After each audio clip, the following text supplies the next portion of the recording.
Assalamualaikum warahmatullahi wabarakatuh. Bismillahirrahmanirrahim. Ashhadu an la ilaha illallah wa ashhadu anna Muhammadar Rasulullah. Allahumma salli ala sayyidina Muhammad wa ala ali sayyidina Muhammad. Rabbi israh li sadri wa yassir li amri wahlul 'uqdatam min lisani yafqahu qawli. Amin. Bismillahirrahmanirrahim. Salam santunku, salam kasih sayangku untuk sahabat-sahabatku semua, baik yang ada di dalam dan yang ada di luar negeri. Semoga kita selalu di dalam keadaan sehat walafiat, penuh berkah dan penuh rezeki yang halalan thayyibah. Amin ya rabbal alamin. Alhamdulillahi rabbil alamin. Ini ada pertanyaan dari saudari kita yang ada di Jambi. Mari kita dengarkan. Assalamualaikum Buya, ini saya Dea dari Jambi.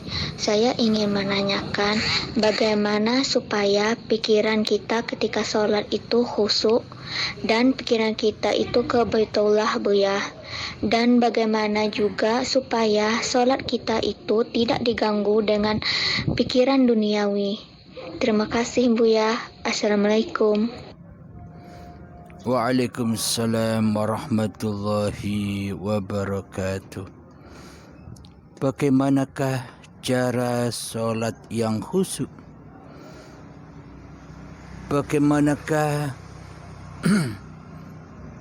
cara kita agar selalu menyaksikan Baitullah, agar hati kita dan pikiran kita tidak kemana-mana ketika sedang melaksanakan sholat 5 waktu dan sholat-sholat yang lainnya. Alhamdulillahirabbil alamin. Pertanyaan yang sangat bagus sekali. Karena selama ini ketika kita sholat,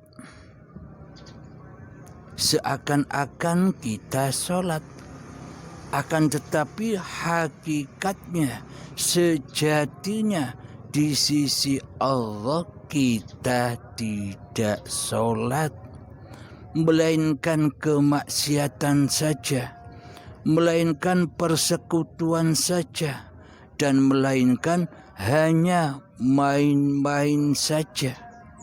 Seolah-olah kita tidak terasa di dalamnya kita menghina Allah dengan sholat-sholat kita. Apa buktinya? Bila kita seolah-olah menghina Allah, di dalam sholat kita diutus menghadap Allah. Di dalam sholat kita diutus bertemu Allah. Di dalam sholat kita diutus bermi'raj kepada Allah. Loh, kok malah di dalam sholat kita selama ini kita mi'rajnya kepada selain Allah? Loh, kok mi'rajnya selama ini kita kepada dunia, bertemu dunia, menghadap dunia? Nah, inilah bukti bahwa selama ini seolah-olah kita menghina Allah, seolah-olah kita merendahkan Allah, seolah-olah kita hanya main-main saja di dalam ibadah dan sholat kita selama ini. Buktinya hati kita, pikiran kita bukan bukan bertemu Allah, melainkan bertemu dengan makhluk-makhluk ciptaan yang selama ini kita cintai di dalam hati kita daripada mencintai Allah. Inilah bukti bahwa selama ini kita tidak pernah sholat walaupun hanya sebiji zarah selama ini. Itulah buktinya. Karena apa? Semua itu karena kita belum Islam. Belum Islam di sisi Allah. Islam kita hanyalah Islam dohir saja. Islam nama saja. Islam umbul saja. Islamnya syariat saja.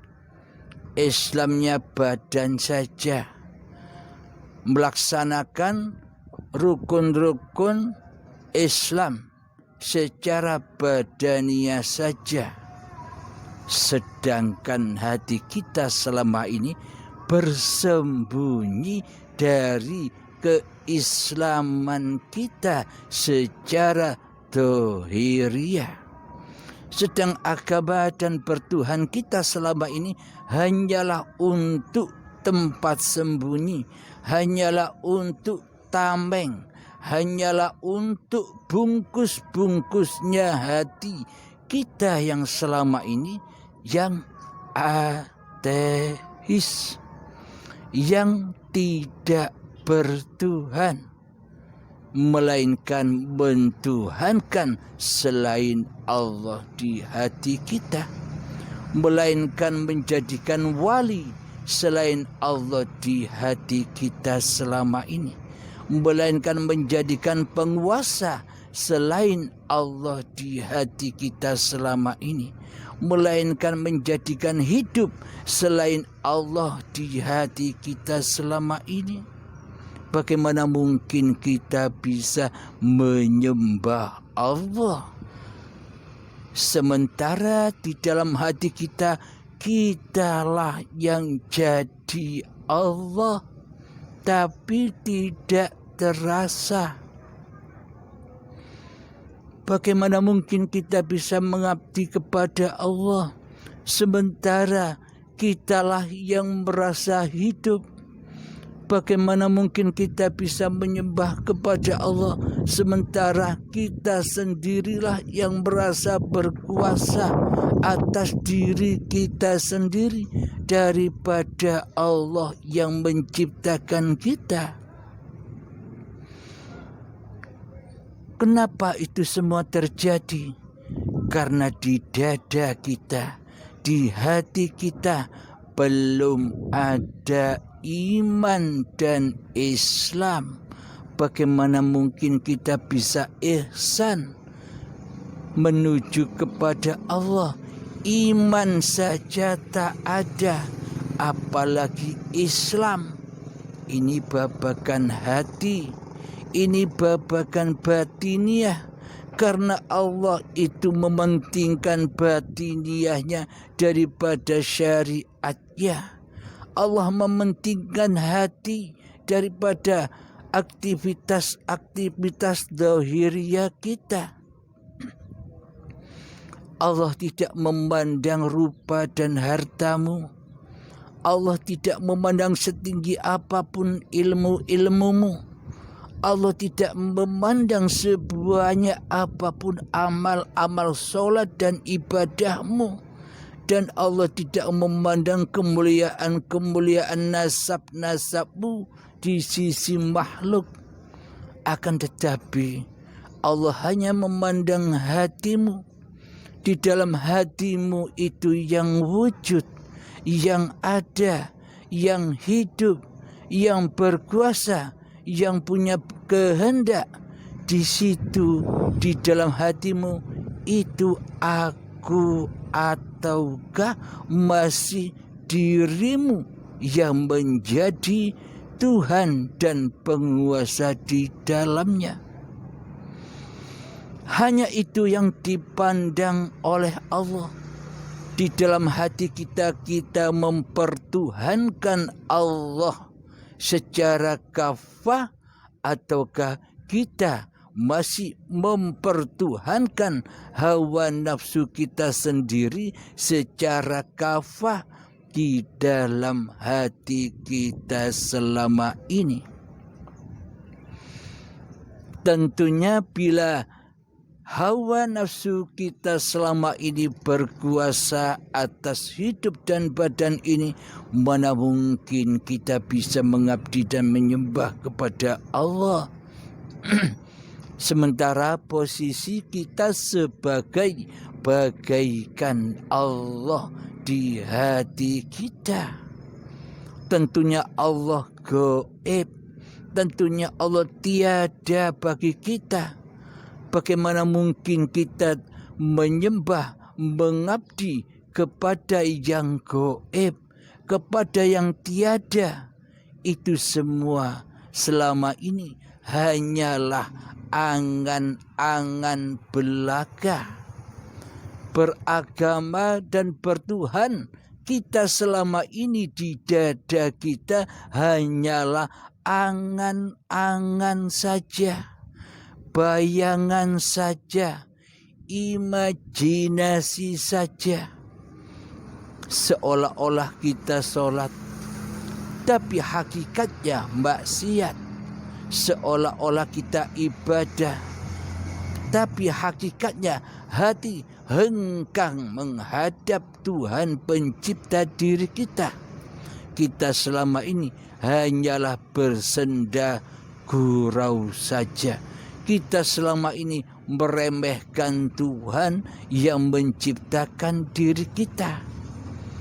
Bagaimana mungkin kita bisa khusyuk di dalam sholat, sementara hakikatnya kita tidak pernah sholat kepada Allah. Hakikatnya kita tidak bisa ingat kepada Allah. Yang bisa kita ingat hanyalah nama-namanya saja.